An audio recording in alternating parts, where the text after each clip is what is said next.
that this telling everyone you will be naked body scanned is a key point in our conditioning and we must resist it? Oh, absolutely, absolutely. It's an ongoing process of personalization, dehumanization, and getting the public to accept the fact that they're nothing but cattle. Once you're on the plane, you're coming into Detroit, what happens next? The pilot comes on the speaker and he says we have 10 minutes to landing. Flight crew, take your seats and buckle up. A flight attendant walks by my seat, mumbling to herself, something smells like smoke. I looked up. I'm in row 27. I could see smoke coming from row 19, 8 rows up. It wasn't a lot of smoke at that time, and it looked like it was coming from the floor. So I unbuckled my seatbelt, took a few steps up the aisle to get a better look, and then it burst into flames across the floor, the seats, and up the wall to the ceiling. When it burst into flames, people were screaming, fire, fire, terrorists, water, water, water, we need water, somebody get water. Flight attendants were screaming. The pilot comes on the intercom and says emergency landing and starts speeding up. And while this is going on, the terrorist man's being hauled off into the first class area by a couple passengers. We are 5 days into this, and we've not seen any surveillance footage. The media doesn't seem concerned about eyewitnesses seeing a man videotaping the whole flight aimed at this guy. When we first took off, I noticed about 10 seats ahead of us to the left-hand side, he had a camcorder, and I didn't think much of it. I thought maybe this was his first flight and was just excited. And then when the actual incident occurred, I looked up, and he was the only one standing and filming the entire thing. That's obviously an accomplice or a handler or something. We've got this other guy getting him through security. I mean, any other comments? When we were being detained in Detroit, we were held in an area of the baggage claim area. All the passengers from our flight, there was nobody except for some law enforcement personnel. After we had been there for about an hour, all the time with our carry-on bags, 3 bomb-sniffing dogs were brought in. One of them sat down by the bag that was brought in by the man in orange. He had an orange. He appeared to be of Indian or Pakistani or some similar descent, maybe around age 30. He was walked back to a room, not in handcuffs. He went in the door. He was in there approximately an hour. When he came out, he was handcuffed, taken away.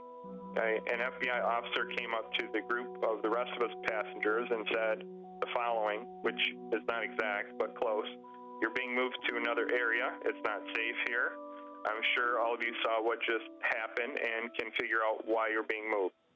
We were taken to a customs area, and they brought bomb dogs and checked all the luggage with that.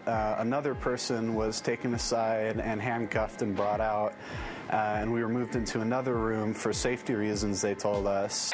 My story on this has been the same all along, and the FBI now has 5 versions of their story, which I clearly lay out with a time period and with each version, and they're not credible. There is absolutely no excuse for the reason why. Number one, we were left on the plane for 20 minutes, not knowing if there was another bomb there. Number 2, security allowing us to take our carry-on bags off the plane, and we stood there with all of our bags together for an hour until the bomb-sniffing dogs arrived. And then, after they found one, well, then we're moved to another area, and now they don't want to talk about the man who was taken away.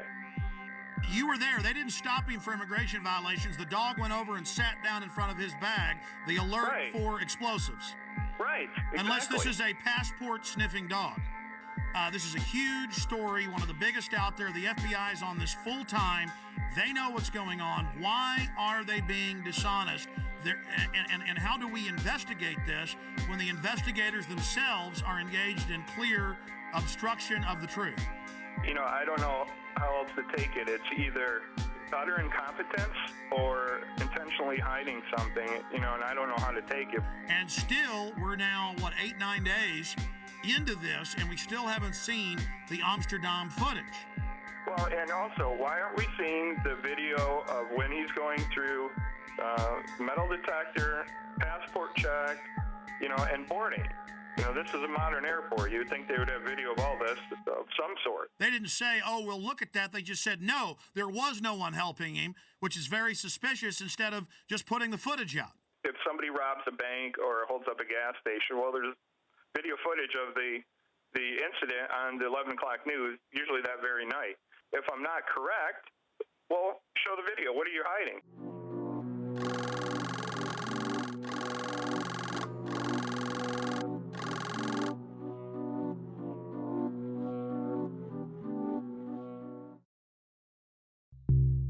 Well, now, Sunday, it came out, 6 days ago, authorities were watching different Nigerian on Christmas Day flights, CNN.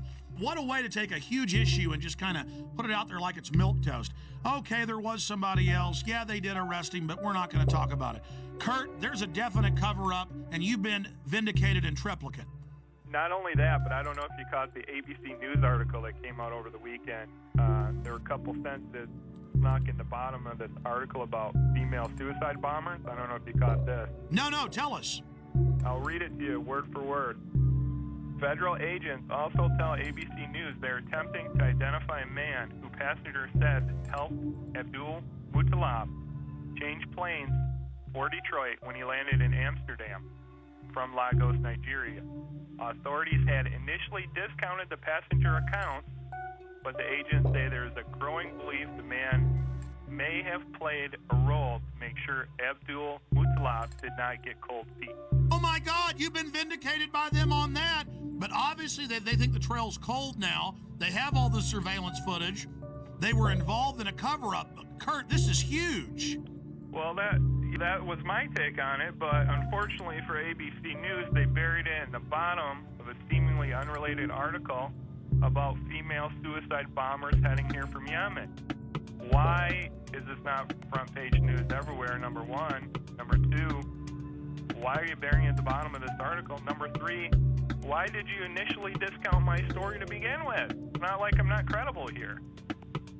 And of course, they had COINTELPRO posing as the Patriot movement attacking you. All the usual suspects. I mean, it never ends, Kurt. We are, of course, going to get into the top story today. In plain view, as if it's no big deal, DetroitNews.com. Okay, it was a U.S. government agent that was the smart-dressed man that led Umar Farouk al-Matab, or the underwear bomber, on to the aircraft in Amsterdam. After a month plus of lying and saying that no such man existed, and saying no one else was pulled off the plane in Detroit, supposedly with a bomb. Now they've admitted that happened as well. Kurt Haskell, the lawyer, and his lawyer wife, they've both on record have been proven right with other witnesses. And you add how they were already getting in Yemen. That's now confirmed, Washington Post. They were planning to already launch a bigger attack, 2,000 troops there. And then right on time, right as the body scanners were scheduled to go in January nationwide. That was already scheduled, folks. They're saying on the news, oh, now we're doing this. Now, I went and looked it up. They were scheduled to go in the additional 214 airports. They were in less than 20. So although we have acquired these machines, they are not as widely deployed as they should be. In your current role as a consultant, do you have an interest in body scanners? We consult with all kinds of firms, including firms that do manufacture body scanners. You do have some interest in more sales of body scanners. As well as a lot of other security measures. But I would point out that I've talked about this for probably the last 3 years. Read what the scanners do to your body. And the TSA guys, again, you need to know why you're going to be dying in 5 years of cancer. Go ahead. And then we find this article about terahertz waves, which is what they use to do this scanner. This came in today. And according to one of their studies, I'm just going to read this real quick. Terahertz waves are in the electromagnetic spectrum between microwaves and infrared, and they pass through non-conductive materials such as clothes, paper, wood, and brick. They say the forces that are generated by these THZ fields are tiny and resonant effects that allow the THZ waves to unzip double-stranded DNA, creating bubbles in the strand that could significantly interfere with processes such as gene expression and DNA replication. So step in the microwave. And of course, the fools don't know that the reports you've pulled up and I've looked at, these things are leaking. But the TSA guys are going to love